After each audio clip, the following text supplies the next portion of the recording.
Segundo um levantamento do Datafolha, que foi divulgado há pouco, o ex-presidente Lula lidera a corrida para o Palácio do Planalto em São Paulo, com 43% das intenções de voto, seguido pelo presidente Jair Bolsonaro, que marca 30%. Ciro Gomes está em terceiro lugar entre os paulistas, com os mesmos 8% que ele pontua no cenário nacional. Já a Simone Tebet, que marcou 1% na pesquisa nacional, vai a 3% em São Paulo, mas dentro do limite da margem de erro. Os demais candidatos não pontuaram. Em São Paulo, 9% dos eleitores afirmam que votarão nulo ou em branco e outros 2% que não sabem em quem votar. Ontem, pesquisa do mesmo instituto colocou Fernando Haddad na liderança no estado pela disputa ao cargo de governador. O Datafolha entrevistou 1.806 eleitores de terça a quinta-feira. Com uma margem de erro de 2 pontos percentuais, a pesquisa, contratada pela Folha, está registrada no Tribunal Superior Eleitoral sob o número SP 02523/2022 e BR 01822/2022. Roberto Mota, que nos diz desses números, Mota? Então, Brown, quando a gente fala de pesquisa, as pessoas dividem as suas visões entre dois grupos, né? Um desses grupos acha que as pesquisas apresentam um retrato do momento, né? Então, não se faz crítica à pesquisa propriamente dita, mas ela mostraria um retrato de agora, que não é o retrato de amanhã, que não é o retrato de depois da manhã. Tem uma outra visão sobre as pesquisas, que diz que as pesquisas viraram um instrumento de indução de votos. Então, elas são elaboradas, né, e todo mundo que conhece um pouco de estatística sabe que, dependendo da forma com a qual você faz uma pesquisa ou faz uma pergunta, você pode empurrar o resultado numa direção ou em outra. E, muitas vezes, essa manipulação é imperceptível para quem não é especialista ou até mesmo para especialistas que não têm acesso aos detalhes da pesquisa. Então, alguns acham que é um retrato de momento, outros acham que é, na verdade, um instrumento de manipulação. O que a gente tem visto é uma diferença muito grande de resultados entre pesquisas, né? Que pode ser explicado tanto pelo fato de que elas são retratos de momento, né? O tempo passa, o momento muda, o retrato muda, como também pode ser explicado pelo fato de que elas se tornaram um instrumento usado pelos políticos para manipular o voto das pessoas, né? Ora, pelo que a gente vê na rua, as pesquisas estão completamente divorciadas da realidade. É isso que todo mundo que anda pelas ruas, que vai às manifestações, observa. A gente não pode negar a realidade quando a gente olha dois candidatos, um que tem uma popularidade imensa e atrai multidões a todos os lugares em que ele vai, outro que mal consegue sair à rua. Quando sai, tem que ter um aparato de segurança fabuloso. Eu já dei aqui uma sugestão, e eu vou repetir de vez em quando, que quem sabe alguém resolve adotar essa solução de algum jeito, que é que a mídia passe, quando divulgar as pesquisas, passe a apresentar também o desempenho passado daquele instituto. Como é que se faria isso? Através de uma nota. É fácil, você vê as pesquisas nas outras eleições e aí você dá uma nota para o instituto. Se ele acertou muito, ele ganha nota 10. Se ele errou muito, ele ganha nota 0. Se ele às vezes acerta, às vezes erra, ele ganha nota 5. E aí, quando você recebe a pesquisa, você olha a nota do instituto e você sabe se deve ou não acreditar naquele instituto. Porque é difícil de aceitar que institutos que erraram muito e de forma grosseira no passado tenham as suas pesquisas consumidas como se fossem, né, altamente confiáveis.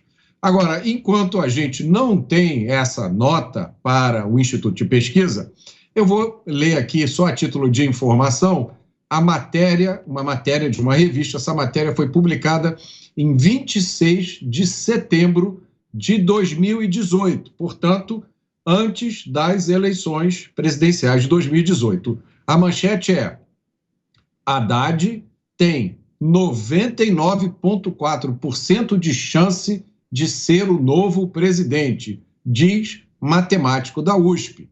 A análise que o matemático fez foi baseada numa série de pesquisas de intenção presidencial, de intenção de votação para as eleições presidenciais. Ainda segundo o matemático, Ciro tem mais chances de subir a rampa do que Bolsonaro. Portanto, eu recomendo que cada um faça a sua pesquisa, observando a realidade das ruas, porque esse é o melhor instituto de pesquisa que existe, o famoso Datapovo. Oceana.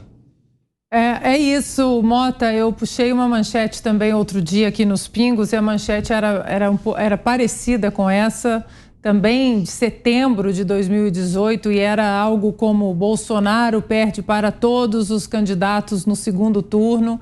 Era uma coisa assim nesse sentido também. Agora, a discrepância entre essas pesquisas, né? Agora temos 13% aí de diferença, há pesquisas que dizem que são 20 pontos de diferença, há pesquisas que mostram 40 pontos de diferença e há pesquisas mostrando empate técnico. Então alguém está mentindo. Quem está mentindo? Quem está usando o método errado? Erraram muito no passado, erraram nos Estados Unidos, erraram aqui no Brasil. E não é dentro daquela margem de erro. Errou ali 2, 3 pontos para cima, para baixo. São erros assim gigantescos, grotescos. E enquanto isso, esses números grotescos são empurrados goela abaixo do cidadão brasileiro. Enquanto as imagens, o Datapovo, nós temos um candidato que está o tempo todo nas ruas, agora muito no Nordeste também. O presidente Bolsonaro tem viajado bastante ao Nordeste, onde era ali o cinturão de conforto do petismo, do Lula, do ex-presidiário, do ex-presidente. E nós não, as manifestações ali lotadas, os eventos bastante cheios, motociatas no Nordeste, inclusive com centenas de motos. Por onde o presidente passa no Nordeste, nós temos visto esse tipo de imagem aí, absolutamente lotado. E no outro lado, o tal líder das pesquisas, e não me importaria de dizer o líder das pesquisas se nós tivéssemos imagens do ex-presidiário em situações de contato com o público. E é isso que nós não temos. Não temos como comparar de maneira mais factual essa interação orgânica do presidente Bolsonaro. Nós temos imagens do outro, do candidato, o ex-presidiário, nós não temos. Para finalizar, Vitor, as pesquisas dos Estados Unidos, por exemplo, elas davam Biden muito na frente, enfim, Joe Biden venceu, com uma margem pequena em alguns estados, né? Uma eleição, como o Fiuza muito bem coloca, imunda, cheia de questionamentos, cheia de perguntas até hoje. E hoje, Joe Biden, o candidato, o presidente que foi eleito com o maior número de votos da história dos Estados Unidos, 80 milhões de votos, ele não sai às ruas e hoje ele amarga um índice de aceitação pior do que Jimmy Carter. Ou seja, alguma coisa estava errada nas pesquisas e agora eles tentam fazer um ajuste para os midterms em novembro, mas isso é outro assunto. O que importa aqui no Brasil é que as pesquisas, elas não batem com a realidade das imagens que nós temos visto dos dois candidatos para outubro desse ano. Antes do seu comentário, Fiuza, temos mais alguns números. Datafolha divulgou também pesquisas para os governos do Rio de Janeiro e de Minas Gerais. Começando pelo Rio, o governador Cláudio Castro, segundo Datafolha, e o deputado federal Marcelo Freixo seguem na liderança das intenções de voto para a disputa pelo governo do Rio de Janeiro, segundo a pesquisa divulgada também agora há pouco. O segundo levantamento do Instituto no Estado para essa eleição mostra Castro com 23% das intenções de voto e Freixo com 22%. Os demais candidatos nesse cenário estão quase todos em empate técnico. O ex-prefeito de Niterói, Rodrigo Neves, do PDT, com 7%, Eduardo Serra, do PCB, com 6% e Ciro Garcia, do PSTU, com 5%. O coronel Emir Laranjeira, do MDB, do PMB, aliás, o ex-presidente da OAB, Felipe Santa Cruz, do PSD, e o deputado federal Paulo Ganimi, do Novo, registraram 2% das intenções de voto. O levantamento contratado pela Folha foi realizado entre quarta e esta sexta-feira e entrevistou 1.218 eleitores no estado. Está registrado no TSE sob o número RJ 00260/2022 e BR 03991/2022. Em Minas, Romeu Zema, do Novo, lidera com larga vantagem a corrida estadual, com 48% das intenções de voto, seguido pelo ex-prefeito de Belo Horizonte, Alexandre Calil, com 21%, de acordo com a pesquisa Datafolha. O levantamento aponta que Carlos Viana, do PL, tem 4%, Vanessa Portugal, do PSTU, tem 3%, Renata Regina, do PCB, e Miguel Correia, do PDT, tem 2% cada, e com 1% aparecem Marcos Pestana, do PSDB, Lorene Figueiredo, do PSOL, e Saraiva Felipe, do PSB, mas esse último retirou sua candidatura nesta semana. A pesquisa Datafolha, contratada pela Folha, ouviu 1.204 pessoas em 52 municípios de Minas Gerais entre quarta-feira e sexta-feira. A margem de erro é de 3 pontos percentuais para mais ou para menos. O levantamento foi registrado no TSE com os números MG 07688/2022 e BR 08684/2022. Você, Fiuza? Ô, Vitor, a postura desses institutos, chamados institutos de pesquisa, eu vou te contar, assim, o que mais me impressiona é a desinibição. Eles são muito desinibidos, né? Eles foram poupados do sentimento da vergonha. Porque os erros cometidos são tão grosseiros, né? As forçações de barra em relação a determinados candidatos foram tão ostensivas na história, esfregadas na cara de todo mundo, do eleitor. Quem vê eleição, aparecem esses institutos aí, pô, com essa cara limpa, com esses percentuais e tal. Desculpe, eu não tenho como levar nada disso a sério. Tem um ponto ou outro que eles vão acertar, que vai estar correto, que vai refletir a realidade. Talvez até tenha, mas, pô, pelo amor de Deus, né? A gente tem um histórico aí em relação à pesquisa de opinião que é uma desmoralização em si. O Roberto Mota e a Ana Paula acabaram de citar várias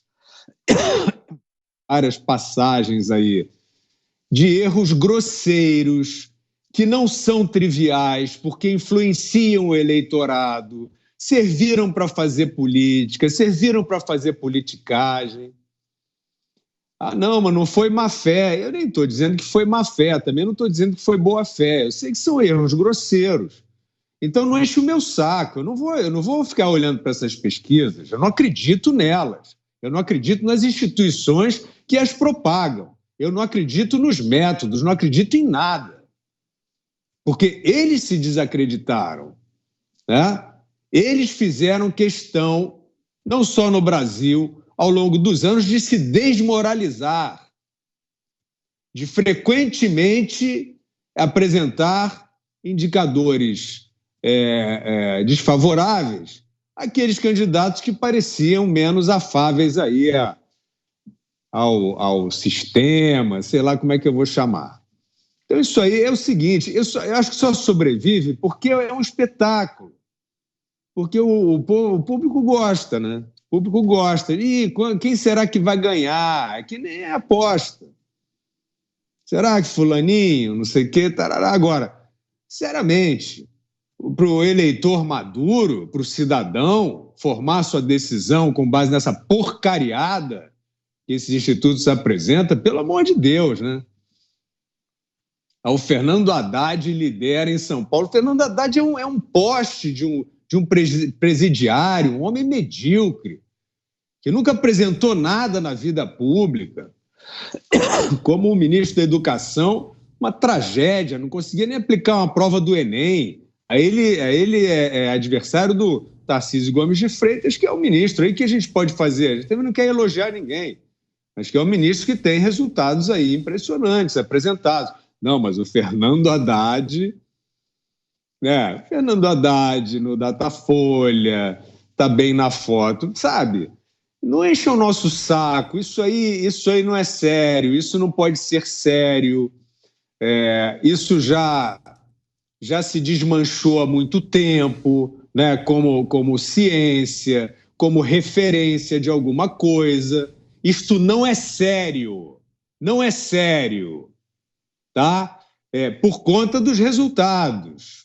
Eu não estou nem aqui entrando, eu não sou estatístico, eu não vou fazer aqui dar uma de doutor, não, porque o método tal, a amostra, não sei o que lá. Isso é problema de vocês. Vocês se virem. Vocês são os institutos, umas porcarias dos institutos que erram toda hora, que induzem a percepções equivocadas historicamente, que já deveriam ter saído de fininho há muito tempo, mas que estão por aí. Então, continuem por aí. Agora, levar a sério não dá.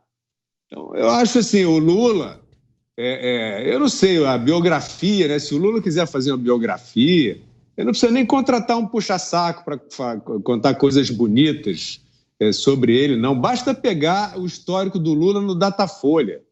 Pega toda a história do Lula no Datafolha, transforma em livro, que ele vai estar lindo nessa foto.